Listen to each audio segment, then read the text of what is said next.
सबसे पहला मोटर कारखाना पश्चिम बंगाल में लगा। सबसे पहला पावर प्लांट 1887 में बंगाल में लगा। सबसे पहली कोयलरी बंगाल में आई। सबसे पहला स्टील प्लांट बंगाल में लगा। देश की सबसे पहली हाई राइज बिल्डिंग बंगाल में बनी। देश की सबसे पहली जूट मिल बंगाल में बनी। देश की पहली मेट्रो ट्रेन बंगाल में आई। एक ही शहर में 2 पोर्ट एक ही जगह है, बंगाल में है। और देश की सबसे पहली आधुनिक यूनिवर्सिटी कलकत्ता यूनिवर्सिटी भी बंगाल में बनी। और विश्व प्रसिद्ध विश्व भारती यूनिवर्सिटी भी, जिसने भारतीय शिक्षा के कंसेप्ट को जमीन पर उतारा, वो भी बंगाल में बनी। मगर ममता जी, आप गौरव मत करिएगा, इसमें से कुछ आपके समय में नहीं हुआ है। अप्रैल तक का समय बहुत महत्वपूर्ण समय है। अप्रैल में बंगाल में विधानसभा के चुनाव होने जा रहे हैं। भय, भ्रष्टाचार, कुशासन और घुसपैठ की जगह विरासत, विकास और गरीब कल्याण की एक मजबूत सरकार बनाने का बंगाल की जनता का संकल्प बंगाल में जहां पर भी जाते हैं वहां दिखाई पड़ता है। तृणमूल कांग्रेस के 15 साल के शासन में भय, भ्रष्टाचार और कुशासन और विशेषकर घुसपैठ से बंगाल की जनता चिंतित भी है, भयभीत भी है और आशंकित भी है।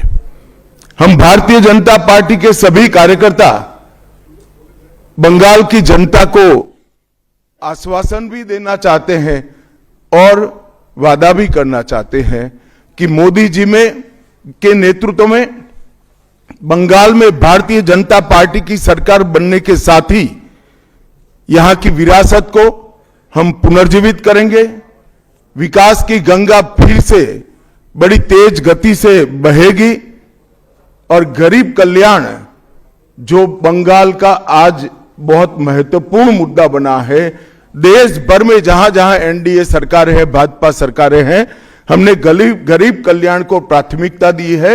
यहां पर भी गरीब कल्याण को प्राथमिकता दी जाएगी। और इस सब के साथ साथ एक ऐसी मजबूत राष्ट्रीय ग्रिड बनाएंगे जो बंगाल से घुसपैठ को समाप्त कर देंगी। इंसान छोड़ दीजिए, परिंदा भी पैर नहीं मार पाए, इस प्रकार की एक मजबूत ग्रिड की रचना हम करेंगे। और न केवल घुसपैठ रोकेंगे, सारे घुसपैठियों को चुन चुन कर भारत के बाहर निकालने का काम भी भारतीय जनता पार्टी की बंगाल सरकार करेगी।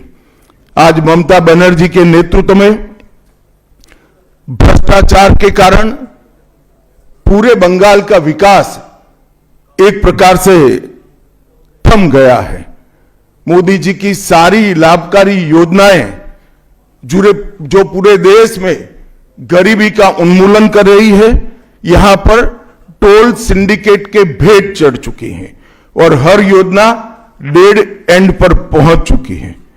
14 सालों से भय और भ्रष्टाचार ये बंगाल का पहचान बना हुआ है।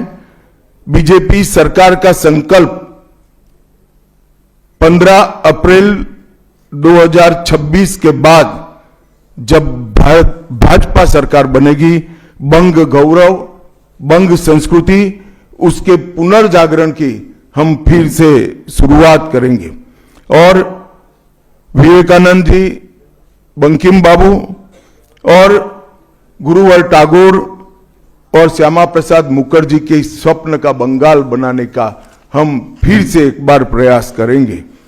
और आज मैं फिर से एक बार कहना चाहता हूं, भारतीय जनता पार्टी के लिए ये बंग भूमि बहुत पवित्र और बहुत मायने रखने वाली है, क्योंकि हमारी स्थापना, भारतीय जनता पार्टी की स्थापना, भारतीय जनसंघ की स्थापना यही बंग भूमि के बड़े नेता श्यामा प्रसाद मुखर्जी ने की है। भारतीय जनता पार्टी की स्थापना से स्वामी विवेकानंद और बंकिम चंद्र चट्टोपाध्याय इनका अनुकरण भारतीय जनता पार्टी ने अपने सभी सिद्धांतों के अंदर किया है। मित्रों, आज जब मैं कह रहा हूं कि इस बार 26 के बंगाल के विधानसभा चुनाव में बंगाल में हमारी सरकार बनेगी, इसका मजबूत आधार भी भारतीय जनता पार्टी के पास है। मैं आपको 2014 से 2024 तक के चुनाव के यात्रा के परिणामों को बताना चाहता हूं।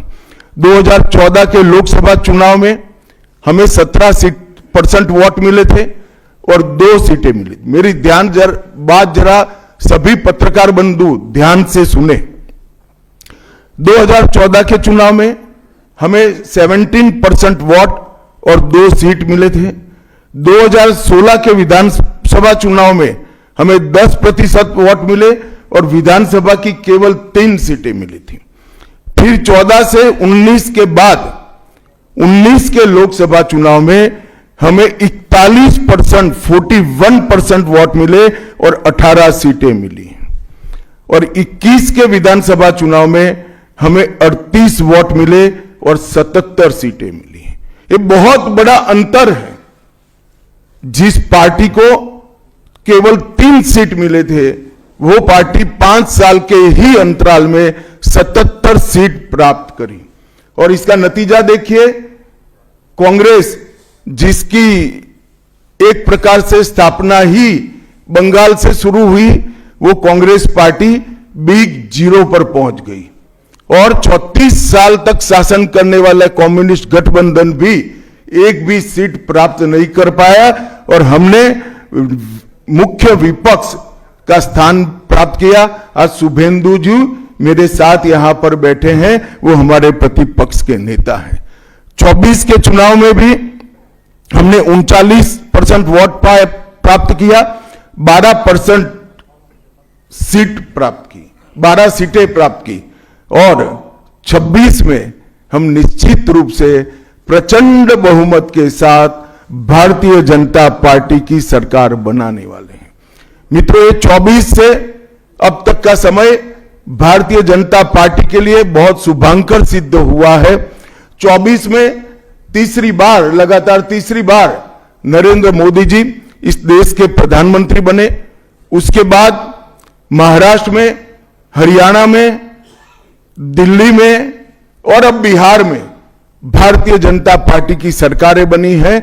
24 के चुनाव में उड़ीसा और आंध्र प्रदेश में भी पूर्ण बहुमत की भाजपा की और एनडीए की सरकार बनी है। मुझे पूरा भरोसा है कि 2026 में बंगाल में 2/3 बहुमत के साथ भारतीय जनता पार्टी की सरकार बनेगी। ये बंगाल की जनता तय कर बैठी है। मित्रों, जहां पर भी बंगाल में जाते हैं, पूरे बंगाल की जनता घुसपैठियों से त्रस्त है। क्या कोई राज्य सरकार ऐसी हो सकती है जो घुसपैठियों की पनाहगाह अपने राज्य को बना दे? राष्ट्रीय सुरक्षा पर कितना बड़ा खतरा है, इसका जवाब बंगाल की मुख्यमंत्री ने बंगाल के चुनाव में दे। घुसपैठ रोकने के लिए उनके पास क्या योजना है? आर्टिकल 370 हटता है, वो विरोध करती है। सीएए लाकर बंगाल के शरणार्थियों को नागरिकता देने का हम कार्यक्रम करते हैं, वो विरोध करती हैं और वो ठीकरा फोड़ते हैं कि बीएसएफ है, वो रोक नहीं रही है। ममता जी, मैं आज आपको इस सार्वजनिक प्रेस वार्ता में पूछना चाहता हूं कि कौन सी सरकार है बांग्लादेश की पूरी सीमा पर जो वाड़बंदी करने के लिए, बॉर्डर पर फेंसिंग करने के लिए जमीन नहीं देती है? अगर आप जवाब न दे पाए तो मैं ही देता हूं। आपकी ही सरकार है जो जमीन नहीं देती है, जिसके कारण फेंसिंग का काम समाप्त नहीं होता है। फिर भी भौगोलिक रूप से कठिन सीमा पर से कोई घुस कर आता है तो कहां जाता है? सबसे पहले बंगाल के गांव में जाता है। आपका पटवारी क्या कर रहा है? आपका थाना क्या कर रहा है? क्यों इसको अरेस्ट नहीं किया जाता? क्यों उस पर केस दर्ज नहीं होता? क्यों इसको वापस भेजा नहीं जाता? जवाब है क्या आपके पास? क्या बंगाल की मुख्यमंत्री जवाब दे सकती है कि असम में घुसपैठ क्यों बंद होगी? त्रिपुरा में घुसपैठ क्यों बंद हो गई? गुजरात और राजस्थान की बॉर्डर पर घुसपैठ क्यों नहीं होती है? पंजाब की बॉर्डर पर घुसपैठ क्यों नहीं होती है? कश्मीर की बॉर्डर पर घुसपैठ क्यों नहीं होती है? सिर्फ बंगाल में क्यों होती है? क्योंकि आपकी निगहबानी में घुसपैठ कराई जाती है और बंगाल को धीरे धीरे डेमोग्राफी चेंज कर कर आप आपकी वोट बैंक को पुख्ता करनी चाहती है। मगर ये लंबा नहीं चलेगा। बंगाल की जनता अब जान गई है और इसके खिलाफ लामबंद भी हो रही है। और मुझे मालूम है अगला चुनाव घुसपैठियों को निकालने के मुद्दे पर और घुसपैठ रोकने के मुद्दे पर लड़े जाने वाला है, क्योंकि न केवल ये बंगाल का अब मामला रहा है। मैं आज बंगाल की जनता को इस प्रेस वार्ता के माध्यम से बताने आया हूं कि बंगाल की बॉर्डर से हो रही घुसपैठ सिर्फ बंगाल का मामला नहीं रहा है, अब ये राष्ट्रीय सुरक्षा का मामला है। देश की संस्कृति को बचाना है, देश की सुरक्षा को सुनिश्चित करना है, तो बंगाल की बॉर्डर सील कर दे, ऐसी देशभक्त सरकार यहां लानी पड़ेगी जो ममता बनर्जी नहीं कर सकती, केवल और केवल भारतीय जनता पार्टी कर सकती है। घुसपैठ के अलावे भ्रष्टाचार से पूरी बंगाल की जनता त्रस्त है। रोजवेली चिटफंड घोटाला, कैश फॉर क्वेरी घोटाला, एसएससी घोटाला, नगर पालिका नगर नियम का भर्ती का घोटाला, गाय तस्करी का घोटाला, राशन पीडीएस का घोटाला, मनरेगा का घोटाला, पीएम आवास का घोटाला, इतने सारे घोटाले हैं कि मैं पूरा लिस्ट पढ़ूंगा तो मेरी प्रेस कॉन्फ्रेंस का पूरा हिस्सा ही उसमें चला जाएगा। अब क्या ममता बनर्जी इस बात का जवाब दे सकती है कि आपके मंत्रियों के ठिकाने पर से 27 करोड़ रुपया मिलता है, जिसको गिनते गिनते नोट गिनने की मशीन भी गर्म होकर बंद हो जाती है? बंगाल जैसे गरीब राज्य के अंदर 27 करोड़, 20 करोड़, 15 करोड़ ये राशि मिल रही है, आपकी कोई अकाउंटेबिलिटी नहीं है। पार्थो चैटर्जी जेल में जाते हैं, ज्योति प्रिय मलिक जेल में जाते हैं, अनुव्रत मंडल जेल में जाते हैं, जीवन कृष्ण शाह जेल में जाते हैं, माणिक भट्टाचार्य जेल में जाते हैं, चंद्रनाथ सिन्हा जेल में जाते हैं, परेश पाल जेल में जाते हैं, कुंतल घोष जेल में जाते हैं, फिरहाद हकीम वो भी आरोपी बनाए जाते हैं, शोभन चैटर्जी आरोपी बनाए जाते हैं, कुणाल घोष 3 साल जेल में रहकर आते हैं, और आप कहती है कि भ्रष्टाचार नहीं हो गया, हो रहा है। आप आंख मूंद लिए ही हो भ्रष्टाचार के लिए, मगर बंगाल की जनता अपनी आंख बंद कर कर नहीं बैठी है। गरीब बंगाल की जनता के अधिकार का पैसा आपकी कैडर की भेंट चढ़ रहा है, आपको इसको जवाब देना पड़ेगा।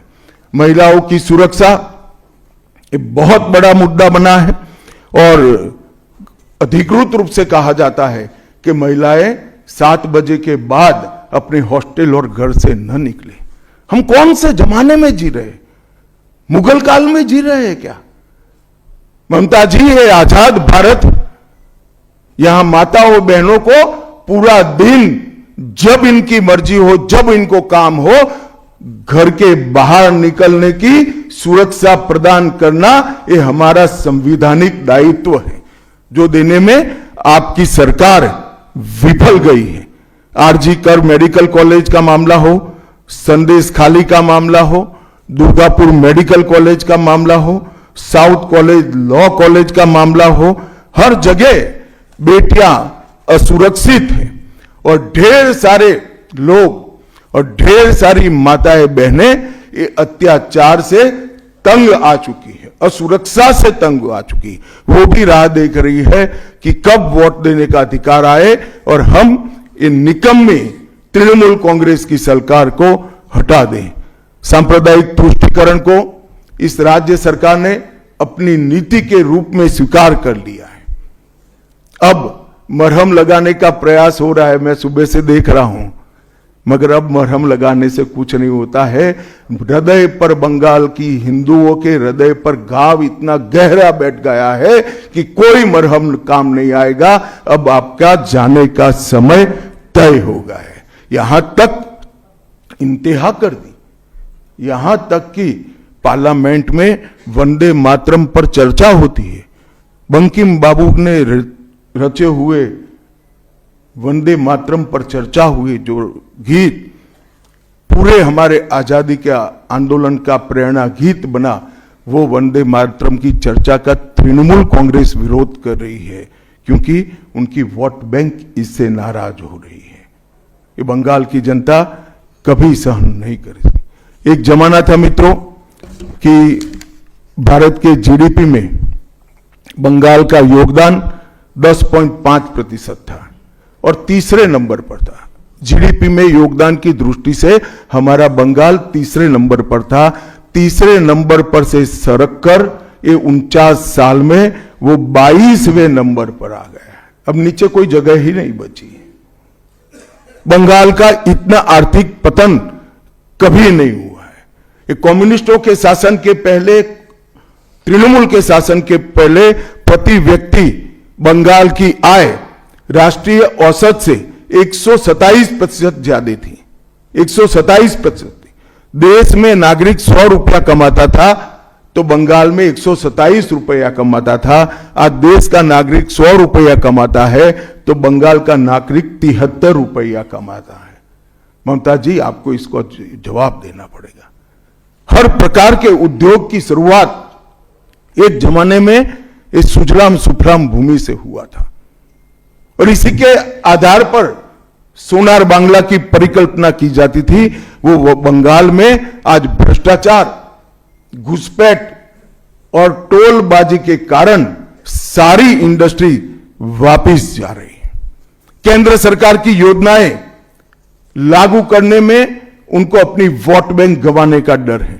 पीएम किसान देरी से लागू किया, बंगाल के किसानों का 10,000 करोड़ रुपया चला गया। आयुष्मान भारत आज तक लागू नहीं किया और बहुत आयुष्मान भारत से बहुत एक प्रकार से कमियां वाली स्वास्थ्य साथी की स्कीम लागू की है। मुझे बताइए, कोई बंगाल का नागरिक भारत में कहीं जाता है और बीमार पड़ गया, स्वास्थ्य साथी स्कीम उसको बाहर के अस्पताल में इलाज करवा पाएगी क्या? नहीं करवा पाएगी। क्या गुनाह किया है बंगाल के गरीबों ने? देश भर के गरीबों को 5 लाख तक की पूरे स्वास्थ्य की गारंटी मिल रही है। अरे कई राज्यों ने किया कि केंद्र 5 लाख दे रहा है, उन्होंने और 5 लाख जोड़ दिए। आप केंद्र के 5 लाख इसलिए स्वीकार नहीं करना चाहते हो कि नरेंद्र मोदी से आपको डर है। डर तो ठीक ही है, क्योंकि मोदी जी की लोकप्रियता बंगाल में दिन प्रतिदिन बढ़ती है, मगर इसके कारण गरीबों का आप नुकसान कर रही हो। वो बंगाल के गरीब जरूर। हिंसा और प्रतिशोध की राजनीति, पूरा देश ऐसी आशा करता था कि यहां से कम्युनिस्ट जाने के बाद हिंसा और प्रतिशोध की राजनीति समाप्त हो जाएगी, मगर हुआ उल्टा। इन्होंने तो कम्युनिस्टों को भी अच्छा कहला दिया। मित्रों, अब तक 300 से अधिक भारतीय जनता पार्टी के कार्यकर्ता मारे गए हैं। 21 के चुनाव के बाद लगभग 3000 कार्यकर्ता विस्थापित बनकर आज भी अपने गांव में नहीं लौटे हैं। उनको दबाव बनाया जाता है कि आप तृणमूल का झंडा उठाओ तभी गांवों को रहने देंगे। क्या ये स्वस्थ लोकतंत्र की निशानी है? कोई व्यक्ति अपने किसी राजनीतिक दल में काम करना है, वो स्वतंत्र रूप से तय नहीं कर पाएगा। वो ममता जी मुख्यमंत्री की चैम्बर से तय करेगी क्या?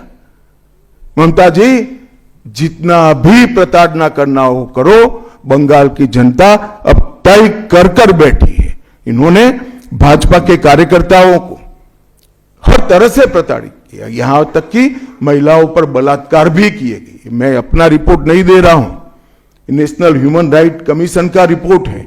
इसका भी जवाब ममता जी को देना पड़ेगा। ममता जी ने सारी संवैधानिक औचित्य को समाप्त कर दिया। किसी भी राज्य में प्रधानमंत्री जाते हैं तो देश के प्रधानमंत्री होते हैं। कई राज्यों में हमारी सरकार नहीं, कहीं ऐसा व्यवहार नहीं होता। वंदे भारत ट्रेन देने प्रधानमंत्री आते हैं, ममता जी स्टेज पर नहीं जाती हैं। कई प्रकार के भारत सरकार के सुप्रीम कोर्ट के आदेश से बने हुए, मेरी बात ध्यान से सुनिएगा, सुप्रीम कोर्ट के आदेश से बने हुए भारत सरकार के डीओपीटी के रूल्स ये तोड़ देती है, मरोड़ देती है। डीजीपी और मुख्य सचिवों की अपॉइंटमेंट में मनमानी करती है, रिटायर्ड होने के बाद सलाहकार बनाकर प्रॉक्सी डीजीपी और प्रॉक्सी सीएस बैठाने का काम करती है। ये 34 साल कम्युनिस्टों का शासन और 15 साल टीएमसी का शासन, ये केंद्र विरोधी मानसिकता बंगाल की जनता में खड़ा कर हमारी संविधान की स्पिरिट थी, उस स्पिरिट का कंप्लीट इन्होंने अनादर करने का काम किया है। ममता बनर्जी के शासन में सिंडिकेट, तोलबाजी, कटमनी, न केवल वो सिस्टम को बढ़ावा दिया है, यहां कमाई करने का अधिकार एक ही व्यक्ति को है, भाईपो को है, और किसी को कमाई करने का अधिकार नहीं है। सब में हिस्सेदारी देनी पड़ती है।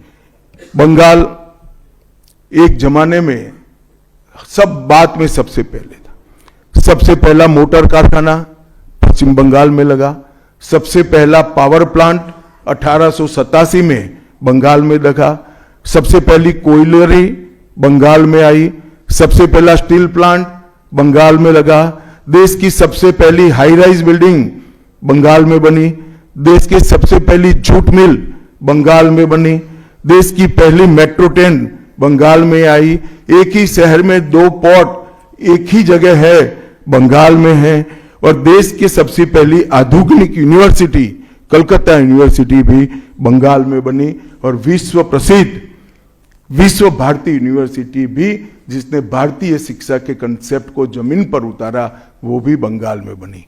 मगर ममता जी, आप गौरव मत करिएगा, इसमें से कुछ आपके समय में नहीं हुआ है। ये जो करने वाले थे, उनके पूरे रिदम को, इनकी लय को, बंगाल की विकास की गति को तोड़ने का आप काम करें। बंगाल आज इंडस्ट्रियल रूप से कंप्लीटली बर्बाद हो चुका है, और ये आपके शासन में ही हुआ है। आधा अधूरा तो कम्युनिस्ट बेचारे कर गए थे, आपने तो पूरा ही समाप्त कर दिया। सिंडिकेट राज, तालेबाजी, शत्रुतापूर्ण माहौल, इसके कारण 2011 से 25 के बीच में 7000 से ज्यादा कंपनियां बंगाल छोड़कर बंगाल के बाहर चली गई। और मित्रों, ये बहुत बड़ा सेटबैक बंगाल के आर्थिक विकास के लिए है। मित्रों, बंगाल स्वामी विवेकानंद, बंकिम चंद्र चट्टोपाध्याय, शरद चट्टोपाध्याय, महर्षि अरविंद, ईश्वर चंद्र विद्यासागर और कवि गुरु टैगोर जैसे महापुरुषों की धरती है। यही धरती पर नेताजी सुभाष चंद्र बोस, अमर शहीद खुदीराम बोस, वाघा जतीन, रविंद्रनाथ सन्याय, रास बिहारी बोस, मास्टर सुरेशन, प्रफुल्ल चाकी, वीणा दास, कल्पना दत्त, ये सभी ने देश की आजादी के लिए आह्लेख जगाया था। यहीं पर कई सारे फिल्मकार मिले, संगीतकार मिले, चित्रकार मिले। इस भूमि ने कई सारे दुनिया को प्रभावित करने वाले संत भी दिए।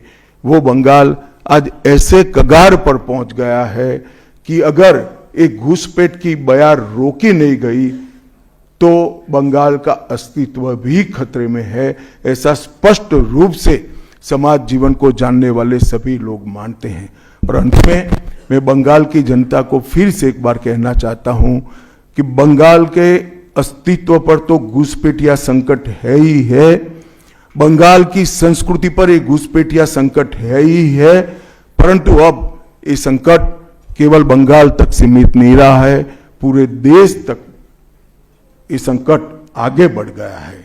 मेरा आप सभी से करबद्ध निवेदन है, आपने लंबे समय तक कांग्रेस को मौका दिया, 34 साल तक कम्युनिस्ट पार्टी को मौका दिया, 15 साल तक ममता बनर्जी को मौका दिया। इनका ट्रैक रिकॉर्ड नीचे नीचे नीचे गिराने का है, अब इससे नीचे कोई जगह नहीं बची है। और भारतीय जनता पार्टी का रिकॉर्ड है, जहां भारतीय जनता पार्टी की सरकारें आई वो राज्य बीमारू राज्यों में से समृद्ध राज्य बनने की कगार में आगे बढ़े हैं। पूरा देश मोदी जी के नेतृत्व में आगे बढ़ रहा है। पूरा देश मोदी जी के नेतृत्व में सुरक्षित हो रहा है। पूरे देश में भारत की संस्कृति, भारत के धर्म, भारत की भाषाएं मोदी जी के नेतृत्व में आगे बढ़ रही है, फल फूल रही है। बंगाल की जनता को मैं विनती करता हूं कि मोदी जी के नेतृत्व में पूर्ण बहुमत की, प्रचंड बहुमत की एक भारतीय जनता पार्टी की सरकार बनाइए। हम कवि गुरु की कल्पना का, विवेकानंद की कल्पना का, बंकिम बाबू की कल्पना का बंगाल बनाएंगे, सोनार बांग्ला बनाएंगे और निश्चित रूप से काम भारतीय जनता पार्टी की सरकार ही कर सकती है, ऐसा मेरा विश्वास है। तो फिर से एक बार समग्र बंगाल की जनता को करबद्ध निवेदन मैं करना चाहता हूं कि बंगाल में हमें पूर्ण बहुमत दीजिए। बंगाल और पूरे भारत को सुरक्षित करने के लिए ये चुनाव में बाकी सारी चीजें छोड़कर भारतीय जनता पार्टी को जिताने का काम करिए। धन्यवाद।